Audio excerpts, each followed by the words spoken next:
सभी साथियों को जय भीम जोहार। आज हम बात करेंगे ऐसे महापुरुष के बारे में जिन्होंने कहा था कि शिक्षा के बिना समझदारी खोई, समझदारी के बिना नैतिकता खोई, नैतिकता के बिना विकास खोया, धन के बिना शूद्र बर्बाद हो गया। ऐसा मानना था ज्योतिबा फुले जी का। साथियों, आज उनका जन्म जयंती है। इसी सिलसिले में हमारे साथ बात करने के लिए हमारे साथ हैं प्रोफेसर विक्रम जी, जिनका एक बयान हाल ही में एक वायरल हुआ था, जिन्होंने कहा था कि इस देश का जो राष्ट्रपिता है वो महात्मा ज्योतिबा फुले को मानना चाहिए, ना कि गांधी को। सर, इस पर आपका क्या कहना मैं आज भी पर सबसे पहले मैं आपके चैनल के माध्यम से सभी देशवासियों को, सभी भारत के नागरिकों को, पूरे विश्व के नागरिकों को ज्योतिबा फुले की जयंती पर ज्योतिबा सबको बधाई देता हूं। आपका जो सवाल है कि ज्योतिबा फुले को आपने राष्ट्रपिता कहा, मैं अभी भी अपने बयान पे कायम हूँ। मेरा मानना है कि ज्योतिबा फुले ही इस देश के सही मायने में राष्ट्रपिता होने का हक रखते हैं। इसके पीछे मेरे कई तर्क हैं। इतिहास के से संदर्भ से मैं आपको देना चाहूँगा कि यदि आप इतिहास में जाएंगे तो लाल बहादुर वर्मा की पुस्तक है, इतिहास के बारे में देख लीजिए। रस्साकसी एक किताब लिखी गई है वीर भारत तलवार के द्वारा, उसको देख लीजिए। ब्रजरमणि की किताब है, आप उसको देख लीजिए। फॉरवर्ड प्रेस पे न जाने कितने लेख हैं, जिसमें कमल भारती के लेख हैं और मुकेश मानस के लेख हैं। तमाम लोग इसको कहते हैं। और हमारे हाथ में अभी भी ये एलजी मेश्राम साहब हैं, इनकी किताब विमल कीर्ति जी का पहला ही जो पन्ना है, पहले ही पन्ने में देखिए इन्होंने कहा, ज्योतिबा फुले जिन्हें लोग आदर से महात्मा फुले या महात्मा ज्योतिबा फुले कह के बुलाते हैं। मैं तो ये कहता हूं कि महात्मा शब्द भी जो गांधी जी को दिया गया है, वह शब्द भी गांधी को महात्मा शब्द नहीं देना चाहिए। क्योंकि डॉक्टर बी आर अम्बेडकर कहते हैं कि ये जो संत शब्द है, इसका गांधी जी दिखावा करते थे, ढकोसलेबाजी करते थे। तो मैं अपने बयान पे आज भी कायम हूँ। यदि इन दो किताब को पढ़ेंगे, महात्मा ज्योतिबा फुले की रचनावली को, इनको, और आप गांधी जी के राइटिंग की तुलना कर लीजिए। गांधी जी ने हरिजन नामक मैगजीन निकाली, गांधी जी की राइटिंग स्पीच भी आई है, पूरे भारत में लोग पढ़ रहे हैं। उनकी कितनी भी किताब, हिंद स्वराज सबसे फेमस किताब है। मैं केवल एक किताब का जिक्र कहूँ ज्योतिबा फुले का, उसका नाम है गुलामगिरी। गुलामगिरी की राइटिंग्स पर गांधी जी की कोई राइटिंग टिक ही नहीं सकती।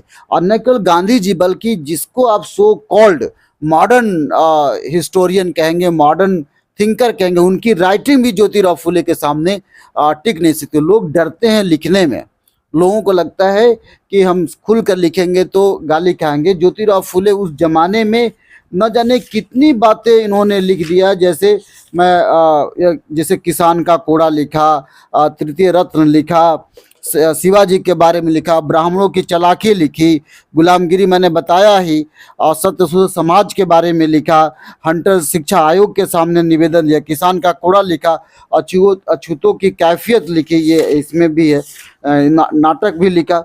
देखिए, अछूतों की कैफियत है, महात्मा फुले का वसीयतनामा है, महात्मा फुले का पत्र व्यवहार है। इन सभी को आप गौर से देखेंगे तो गांधी जी की कोई भी राइटिंग ज्योतिबा फुले के सामने टिक नहीं सकती। इसलिए आप गांधी जी को राष्ट्रपिता नहीं मानते, बल्कि और भी रीजन है।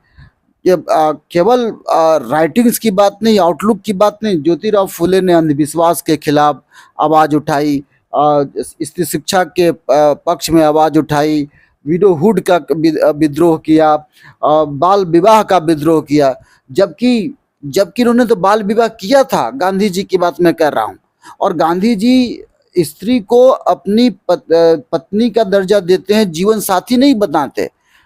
कस्तूरबा गांधी को गांधी जी ने नहीं पढ़ाया, जबकि ज्योतिबा फुले ने अपनी पत्नी को पढ़ा लिखा कर आगे बढ़ाया।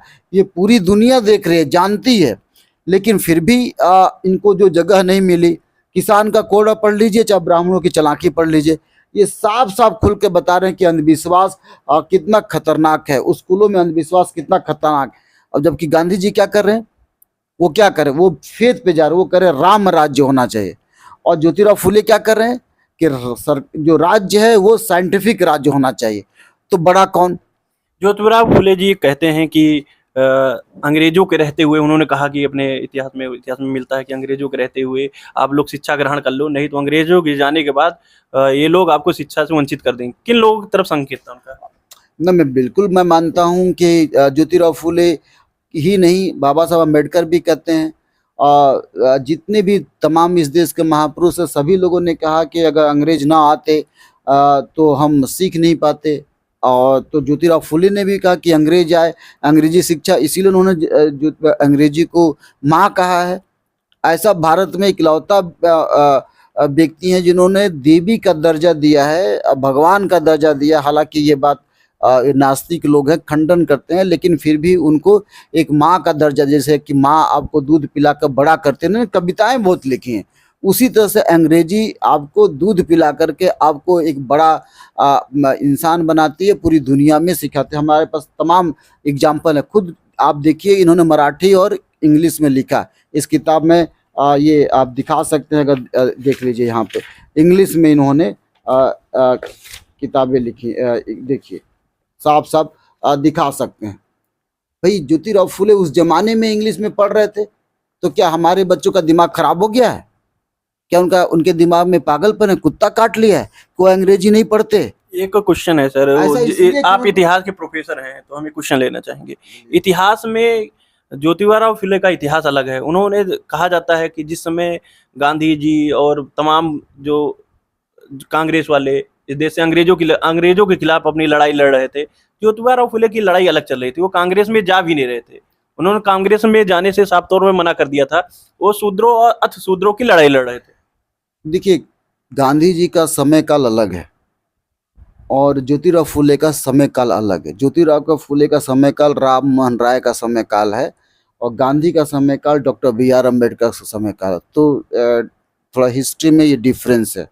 मैं उनकी प्रासंगिकता की बात कर रहा हूँ कि जो कार्य जिसे कांग्रेस की सरकार या बीजेपी की सरकार या दुनिया की सरकार गांधी जी को गांधी जी मान रही है या उनको राष्ट्रपिता मान रही, मैं उस पर सवाल कर रहा हूँ। क्योंकि कांग्रेस के लोगों ने भी ज्योतिराव फुले को नहीं पढ़ा, बीजेपी के लोगों ने भी ज्योतिराव फुले को नहीं पढ़ा, और आश्चर्यों में आश्चर्य कि बहुजन समाज के लोगों ने भी ज्योतिराव फुले को नहीं पढ़ा। तीनों ने नहीं पढ़ा। और इसीलिए तो सवर्ण समाज तो चाहेगा कि हम राम मोहन राय को पढ़ें, गांधी जी को पढ़ें, और बीजेपी भी चाहेगी, और बहुजन समाज तो जानता ही नहीं है। तो इसलिए अनजाने में वो इस जो ब्राह्मणी व्यवस्था, या यूं कहें कि जो हिस्टोरिकल सिलेबस है अपर कास्ट का, उसको पढ़ रहा है। तभी तो हम ज्योतिराव फुले को नहीं जानते। क्लास 1 के बच्चे से पूछे इस देश का राष्ट्रपिता कौन, तो कहेगा महात्मा गांधी। राजा राम मोहन कहे तो कहे प्रथम आधुनिक मानव। और ज्योतिराव फुले के बारे में कोई नहीं जानता। मैं खुद ही जब JNU में गया तब, और वो भी मैं पढ़ने के लिए आदी हूँ, तो मैं किताब ढूंढ कर पढ़ता था, तब मुझे पता चला ज्योतिराव फुले के बारे में कि वो प्रथम आधुनिक मानव हो सकते हैं और प्रथम व्यक्ति हो सकते हैं। उनके सामने तो दूर दूर तक राम मोहन राय नहीं ठहरते। बाबा साहब ने अपने जो गुरु माने, महात्मा ज्योतिराव फुले को माना, बुद्धा को माना, सतपथ साहू जी महाराज को माना, तमाम ओबीसी के आंदोलन को, कबीर जी को माना। ओबीसी के आंदोलन को ही बाबा साहब ने टेक ओवर किया और आगे बढ़ाया। लेकिन ओबीसी के लोग कहाँ पर वो कमजोरी पकड़ नहीं पा रहे हैं? वो अपने महापुरुषों की विचारधारा क्यों नहीं पकड़ पा रहे हैं? देखिए, बात जैसे अभी ज्योतिराव फुले जी अगर माली समाज से आते थे, तो कितने माली समाज के लोग जान पा रहे हैं कि ज्योतिराव फुले उनके ही समाज से थे? मैं आपको फिर कह रहा हूँ कि बीजेपी के लोगों ने ज्योतिराव फुले को नहीं पढ़ा। वो इसलिए भी नहीं पढ़े क्योंकि वो उनकी चालाकी थे। उन्होंने लिखा कि ब्राह्मणों की चालाकी। कांग्रेस के लोगों ने ज्योतिराव फुले को नहीं पढ़ा, उनकी भी चालाकी हो सकती है, और जाने अनजाने में वो उन्होंने नहीं पढ़ा।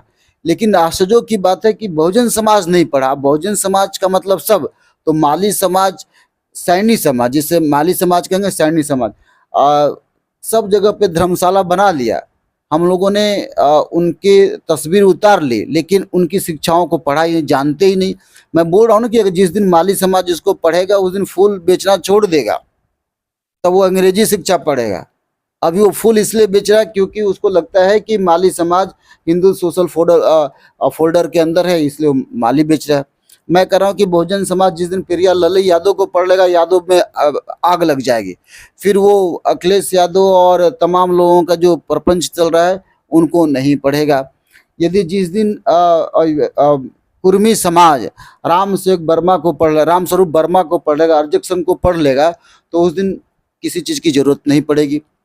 इसी तरह से मौर्य साम्राज्य जिसने राजा अशोक की पूरी इंजेक्शंस को, जो एडिक्स है राजा अशोक का, जो मेरी मैडम प्रोफेसर कुमकुम राय मुझे पढ़ाती थी, जिस दिन वो पढ़ लेगा वो इंसान हो जाएगा। बाबू जगदीश प्रसाद हाँ, बाबू जगदीश प्रसाद कुशवाहा के बारे में पढ़ लिया जाए, लेनिन जैसे उनके बारे में, बिहार का लेनिन कहा जाता, वो आंदोलन कर देगा। मैं कह रहा हूँ कि हमारे समाज के महापुरुषों ने, आप देखिए कि ये रामस्वरूप वर्मा, राममनोहर लोहिया, हालांकि वो कहते हैं लेकिन राममनोहर लोहिया के आइडियाज को मानते नहीं। राममनोहर लोहिया, जितने भी लोहियावादी हैं भारत में, वो गांधीवादी हैं। रामस्वरूप वर्मा कभी गांधीवादी नहीं थे। गांधीवादी विचारधारा आप किसका नाम लेंगे? लालू यादव, है ना, जयप्रकाश नारायण, प्रोफेसर आनंद कुमार, जेएनयू के प्रोफेसर हैं, एक और हैं, उनका नाम है भूल रहा, योगेंद्र यादव, CSDS के प्रोफेसर। ये सब अपने को लोहियावादी भी कहते हैं, गांधीवादी भी कहते हैं। जबकि रामस्वरूप वर्मा कट्टर अम्बेडकरवादी थे। दोनों लोग, अंतर देखिए। तो हमारा समाज तो चूंकि अब पूरा समाजवादी आंदोलन जो मुलायम सिंह के नेतृत्व में लड़ा गया, मुझे तो ऐसा लगता है कि वो भी नहीं जानते थे ठीक से रामस्वरूप वर्मा के बारे में, और यहाँ तक कि लोहिया के चालाकी के बारे में नहीं जानते थे। मेरे बारे में लोग कहेंगे देखिए अब लोहिया क्या विरोध कर रहे हैं, अखिलेश यादव भी नहीं जानते थे, और जानते तो जनेश्वर मिश्रा का लिए पार्क नहीं बनता था, प्रिया लल्लू यादव का पार्क बनता है ना, प्रिया लल्लू यादव के नाम पे पार्क बनता। तो जो राममनोहर लोहिया थे, जो कुछ बातें अच्छी थी, लेकिन बहुत से जो आस्तिक का सवाल था, राम के प्रति का जो सवाल था, गांधीवादी की जो सवाल था, वो सवाल गलत था। तो हमारे समाज के लोगों को अपने समाज की किताब पढ़ें और उनकी रचनावली पढ़ें। जिस दिन ये पढ़ेंगे, हमारे समाज की जो रचनावली है वो डायनामाइट है, वो बम है, वो आपके दिलो दिमाग में जाकर बैठती है और आपको बताती है। जिस दिन आप बहुजन विचारधारा से शामिल हो जाएंगे, आप पूरी दुनिया का दोस्त हो जाएंगे, पूरी दुनिया के इंटेलेक्चुअल के करीब आप हो जाएंगे। जब तक आप बहुजन विचारधारा के दूर रहते हैं, आप जातियों में बटे रहते हैं। जी, बहुत बहुत धन्यवाद। धन्यवाद साथियों, हमारे साथ थे इलाहाबाद यूनिवर्सिटी के प्रोफेसर विक्रम सर, जिन्होंने ज्योतिबा फुले और तमाम बहुजन महापुरुषों की विचारधारा को बड़े संक्षेप में आप लोगों के बीच में रखा। साथियों, ज्योतिबा फुले रहे हों या बाबा साहब अम्बेडकर ने खुद ही कहा कि हमारा जय जयकार करने से अच्छा है कि हमारे बचे हुए काम को पूरा करना है। बाबा साहब ने अपने जीवन काल में कभी भी, वो गुरु भले मानते थे ज्योतिबा फुले को, कबीर जी को, तमाम हमारे बहुजन महापुरुषों को अपना गुरु मानते थे, लेकिन कभी वो जय जय जय जय फुले नहीं किए। जय जय जय जय जय, आज हमारे समाज के लोग क्या कहते हैं? जय जय जय जय जय भीम। बाबा साहब को पढ़ना होगा, बाबा साहब के विचारों को समझना होगा। बहुजन समाज के लोग, जैसे प्रोफेसर साहब ने काफ़ी बार कह चुके हैं कि बहुजन समाज के लोग पढ़ते नहीं, और ज़्यादा से ज़्यादा पढ़ते भी तो हिंदी में पढ़ते हैं, और हिंदी में मिलावट है। इसीलिए अंग्रेजी शिक्षा की तरफ हमको जाना होगा, और अंग्रेजी को जितना हम पढ़ेंगे, क्योंकि बाबा साहब की जितनी भी किताबें हैं, उन्होंने, बाबा साहब ने अंग्रेजी में लिखी हैं। और ज्योतिबा फुले, सोचिए कि उस समय कक्षा 7 पास थे, उन्होंने अपनी किताबें अंग्रेजी में लिखी। सोचिए उस समय कितनी शिक्षा जो थी गुणवत्तापूर्ण थी, लेकिन आज की डेट में कक्षा 10 तक ऐसे ही पास कर दिया जाता है हमारे विद्यार्थियों को, हमारे बहुजन समाज के बच्चों को। और हमारे महापुरुषों की विचारधारा तो हमारी बुक्स में और हमारे किताबों में मिलती तो है ही नहीं, जिससे हमारे बहुजन समाज के बच्चे, जो आने वाली पीढ़ियाँ, पढ़ पाती नहीं। जब उनका एज निकल जाता है, जब रिटायर हो जाते हैं, नौकरियाँ आते हैं, रिटायर्ड होते हैं, तब उनको समझ में आता है कि मैं पैदा क्यों हुआ था, किस समाज में पैदा हुआ था। तो गिने चुने लोग, जैसे प्रोफेसर विक्रम जैसे लोग हैं, जो समाज को जागरूक करने का काम कर रहे हैं। साथियों, अगर वीडियो अच्छा लगा तो वीडियो को लाइक करें, चैनल को सब्सक्राइब नहीं किया तो चैनल को सब्सक्राइब करें। धन्यवाद।